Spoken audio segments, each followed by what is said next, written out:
तो फिलहाल इंडिया के अंदर वेडिंग सीजन काफी जोरों शोरों से चल रहा है। अब इसका जो स्टॉक मार्केट पे क्या इम्पेक्ट हो सकता है उसकी हम बात करते हैं। तो ऑल इंडिया ट्रेडर्स की एक रिपोर्ट के हिसाब से इस साल इस वेडिंग सीजन में मतलब इस एक महीने के अंदर टोटल 38 लैक्स मैरिज होने के चांसेस हैं।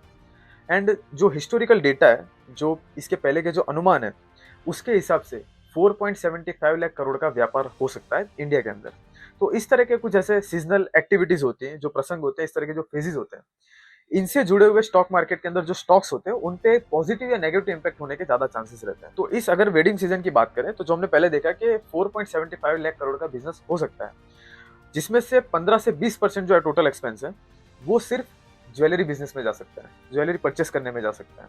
एंड हम सबको टिपिकली ये बात तो पता ही है कि एक मैरिज के अंदर जो सबसे बड़ा एक्सपेंस होता है वो कहीं ना कहीं ज्वेलरी बिजनेस ही होता है, मोस्ट प्रोबेबली। तो अब इस टोटल एक्सपेंस का 15 से 20% मतलब 70 से 80 हजार करोड़ रुपया सिर्फ ज्वेलरी मार्केट के अंदर जा सकता है। तो अब इस फनल के अंदर थोड़ा और अंदर जाएं तो इंडिया के अंदर जो टोटल ज्वेलरी मार्केट है उसमें से जो ऑर्गेनाइज ज्वेलर्स है, मतलब ये जो तनिष्क हो गए, कला मंदिर हो गए, सैनको गोल्ड हो गए, तो इन जैसे प्लेयर्स के हाथ में 35% मार्केट शेयर है। अब 70-80 हजार करोड़ का 35% मतलब 25 से 30 हजार करोड़। तो ये जो 25 से 30 हजार करोड़ है, ये इंडिया के अंदर ऑर्गेनाइज ज्वेलर्स के हाथ में जा सकता है। तो ये एक इतना बड़ा अमाउंट हो सकता है कि जो इन कंपनीज के अंदर एक रेवेन्यू स्पार्क लाने के लिए काफी है। तो अब यहाँ पर टाटा ग्रुप की एक फ्लैगशिप कंपनी है टाइटन, जो कि फिलहाल अपने ऑल टाइम हाई वाले फेज में ट्रेड कर रही है, मतलब अप ट्रेंड पर है एंड बहुत ही चर्चित है फिलहाल। तो ये जो टाइटन कंपनी है ये mainly watch, eyewear and jewellery business में ऑपरेट करती है। एंड इस कंपनी का जो टोटल रेवेन्यू है उसमें से 85 से 90% जो कंट्रीब्यूशन है वो खाली ज्वेलरी बिजनेस से आता है। तो आप कहीं ना कहीं ये कह सकते हैं कि जो टाइटन है उसका जो मेन बिजनेस है वो ज्वेलरी बिजनेस ही है। तो ये जो क्वार्टर अभी फिलहाल चल रहा है इसमें ही कहीं ना कहीं फेस्टिवल सीजन भी आ गया। फॉर एग्जाम्पल जैसे कि धनतेरस भी आ गया, दशहरा भी आ गया, जो कि गोल्ड परचेस करने के लिए बहुत बड़े दिन माने जाते हैं। और इसी के साथ साथ वेडिंग सीजन, जिसका हमने एक मैसिव इम्पैक्ट अभी तुरंत देखा।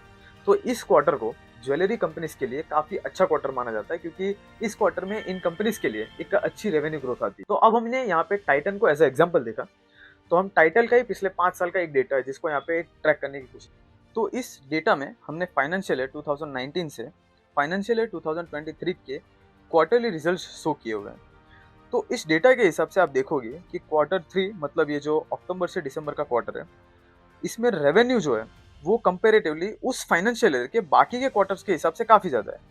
हाँ, फाइनेंशियल ईयर 21 में थोड़ा सा इधर उधर है क्योंकि वो स्पेसिफिक पेंडेमिक ईयर था, लेकिन फिर भी आप उसको भी कंसीडर कर सकते हैं आप अगर आप डेटा देखोगे तो Q3 में कंपनी ने अच्छी खासी रेवेन्यू ग्रोथ दिखाई है। तो इन शॉर्ट ये डेटा दिखाने का सिर्फ एक ही मतलब था कि अब तक जो हमने ये बातें की, अब तक जो प्रेडिक्शंस लगाए, जो अंदाजे लगाए, उन सारी बातों को इस डेटा के थ्रू एक अच्छा खासा सपोर्ट मिल जाता है, क्योंकि कंपनी की जो हिस्ट्री है वो भी कहीं ना कहीं वही कह रही है। अब इससे आगे रही बात अगर मैक्रो लेवल की, तो इंडियन इकोनॉमी में खास ऐसा कोई शॉर्ट टर्म कोई इशू नहीं है कि जिसकी वजह से जो इंडियन इकोनॉमी है वो नीचे आ सकती है। यहाँ तक कि जो जीडीपी ग्रोथ है, जो लोगों की जो डिस्पोजेबल इनकम है, और यहाँ तक कि जो ज्वेलरी मार्केट है, वो भी काफी ठीक ठाक, काफी तेजी से अच्छे से ग्रो कर रहे हैं। मतलब कंट्री लेवल पर ऐसा कोई खास पैरामीटर नहीं है जो कि इंडियन ज्वेलरी मार्केट को नेगेटिवली इम्पैक्ट कर सकता हो। तो कंक्लूजन में बस इतना ही कि टाइटन एक बहुत ही अच्छी, well establish, well known and developed company है। यहाँ तक कि राकेश झुनझुनवाला की भी कहीं ना कहीं फेवरेट कंपनी है। तो आप स्पेसिफिकली इस क्वार्टर के लिए इस कंपनी को अपने रडार एरिया में रख सकते हैं। एंड फाइनली अगर ये वीडियो अगर आपको अच्छी लगी तो आप इसे जरूर लाइक कीजिए एंड चैनल को भी जरूर सब्सक्राइब कीजिए।